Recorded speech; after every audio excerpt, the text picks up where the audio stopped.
El proceso legislativo es el conjunto de actos y procedimientos que se realizan para la formación de leyes, reformar la constitución política de los Estados Unidos mexicanos y el ordenamiento jurídicos secundarios.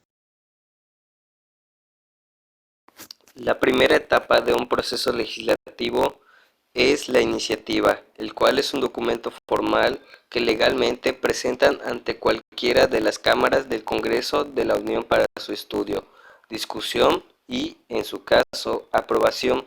Tiene como propósito crear, reformar, adicionar, derogar o abrogar disposiciones constitucionales o legales.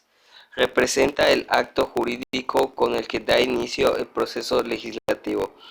De acuerdo con la institución, en México tiene la facultad para iniciar leyes o decretos, los cuales pueden ser el presidente de la República, los diputados y senadores del Congreso de la Unión y por último las legislaturas de los estados y de la Ciudad de México. La discusión es la etapa del proceso legislativo en la que los legisladores deliberan, debaten y analizan un proyecto de ley. Esta etapa es fundamental para garantizar que las leyes sean aprobadas de manera informada y con el apoyo de la mayoría de los representantes del pueblo. La discusión se divide en dos partes. Discusión en lo general. Se discuten los puntos principales del proyecto y se representan argumentos a favor y en contra. Discusión en lo particular. Se pueden realizar modificaciones o enmiendas a los artículos y se pueden discutir efectos prácticos de estas modificaciones. Al final de la discusión, los legisladores votan sobre la aprobación o el rechazo del proyecto de ley. La importancia de la discusión. La discusión es una etapa fundamental para el proceso legislativo. Esta etapa permite a los legisladores reconocer y comprender los detalles de un proceso de ley y permite a los ciudadanos participar en el proceso de información de las leyes.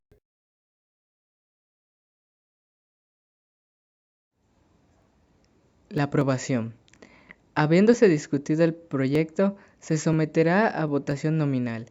Si la Cámara no se acepta, se consultará si regresa a comisiones o si se desecha.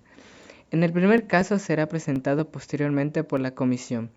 Si la Asamblea lo aprueba y el proyecto de ley se mandará inmediatamente a la Cámara Revisora, la cual la recibirá de forma de minuta y la turnará a sus comisiones. Por otro lado, si las adiciones o reformas hechas por la revisora fuesen rechazadas por la mayoría de votos de la Cámara de origen, volverán aquellas para que se tomen en consideración las razones de esta segunda revisión.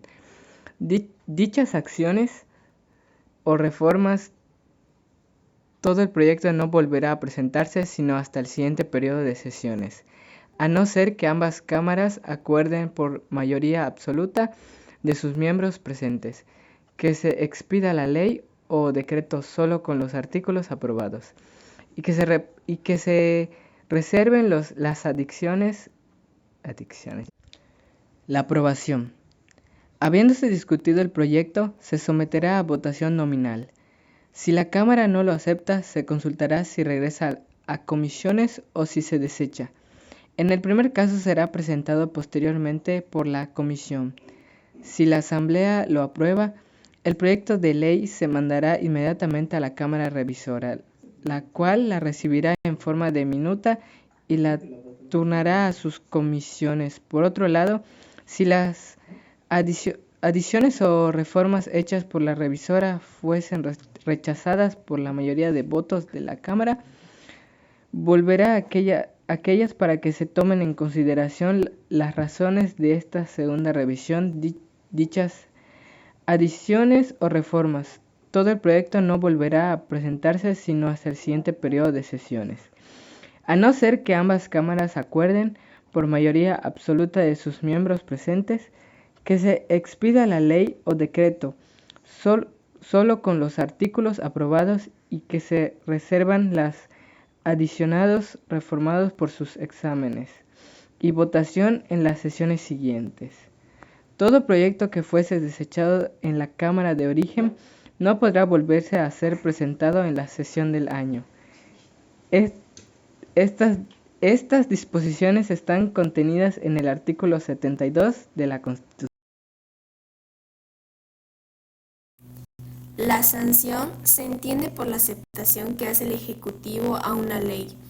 Este acto debe ser posterior a la aprobación que hace el Congreso. Puede ser que el presidente no esté de acuerdo con lo aprobado, entonces puede hacer las observaciones necesarias para que el Congreso lo discuta nuevamente. El proyecto de ley o decreto desechado todo o en partes por el Poder Ejecutivo será devuelto con sus observaciones a la Cámara de Origen. Publicación. Es el acto por el cual la ley ya aprobada y sancionada se da a conocer a quien debe cumplirla. La publicación se hace en el llamado Diario Oficial de la Federación. Además de este, existen en México los diarios y gacetas oficiales de las entidades federativas, en los que se publican las leyes de carácter local. Es la determinación del momento específico en que una ley comenzará a sustituir sus efectos. Entre la publicación y la entrada en vigor de toda la ley deberá medir un espacio de tiempo a efecto de que ésta sea efectivamente conocida por sus destinatarios. La importancia del trabajo legislativo reside en la sensibilidad de los diputados de ser capaces de captar, interpretar o integrar las necesidades de la sociedad, remover obstáculos de una sociedad cansada y harta de lo mismo.